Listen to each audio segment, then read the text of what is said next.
سلامتی ہے ان آنکھوں پہ جو ہدایت پہ نظریں جمائے بیٹھی ہیں، ان کانوں پہ جو ذکر خیر کے منتظر رہتے ہیں اور ان قدموں پہ جو ہدایت کی راہ پہ گامزن ہیں۔ السلام علیکم ورحمۃ اللہ وبرکاتہ۔ تمام تعریفیں خدائے بزرگ برتر کے لیے جو وحدہ لا شریک ہے، نہ کوئی ثانی ہے نہ کوئی ہمسر ہے۔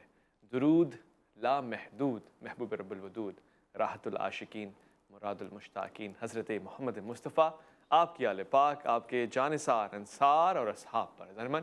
آپ دیکھ رہے ہیں الف لام میم، میں آپ کا میزبان محمد اویس ربانی تہ دل سے آپ کو کہتا ہوں خوش آمدید۔ ایک معروف واقعہ ہے کہ جناب حضرت خضر علیہ السلام ایک مرتبہ کسی دریا کے کنارے پر تھے۔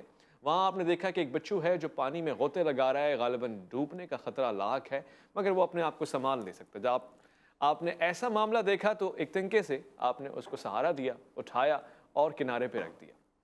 اس بچوں نے لڑکھڑاتے ہوئے اپنی کنارے کو استعمال کرتے ہوئے جناب خضر علیہ السلام کے ہاتھ پہ ڈنگ مارا اور پھر دوبارہ سے دریا میں کود گیا، پھر سے لڑکھڑانے لگا، پھر سے ان تیز لہروں کا شکار ہو گیا۔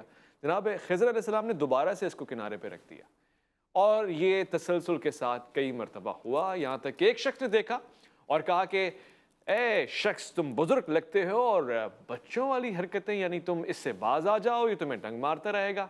جناب خضر علیہ السلام نے تاریخی جملے کہے، آپ نے کہا کہ جب یہ اپنی عادت کو نہیں چھوڑتا، یہ اپنی خصلت سے باز نہیں آتا، یہ اپنی حرکت سے دور نہیں ہوتا، تو پھر میں اپنی بھلائی والی حرکت سے کیوں دور ہوں؟ خواتین و حضرات، جب تک ایسے لوگ رہتے ہیں معاشرہ سدھار کی طرف جاتا ہے، مگر جب ایسے لوگ پیدا ہو جاتے ہیں جو کہتے ہیں کہ اس نے مجھے یہ کہا ہے لہٰذا میں اس سے بڑھ کے کہوں گا، اور جب سیاسی جماعتیں، مذہبی جماعتیں اور اقتدار والے حلقے یہ کہتے ہیں کہ اس کے دور میں بھی تو یہ ہوا تھا، اس کے حلقے میں بھی تو ایسا ہوتا ہے، وہ بھی تو ایسا کرتا ہے، اگر یہ دلیل بن جائے تو پھر انسان ذلت کی طرف جاتا ہے، معاشرہ تباہی کی طرف جاتا ہے، بے راہ روی کی طرف جاتا ہے۔ آج بھی اس معاشرے میں ایسے بہت سارے کام ہو رہے ہیں جن کی کوئی دلیل نہیں ہے، مگر چونکہ بزرگ یا پھر سامنے والا دشمن کرتا ہے، ہم بھی کریں گے۔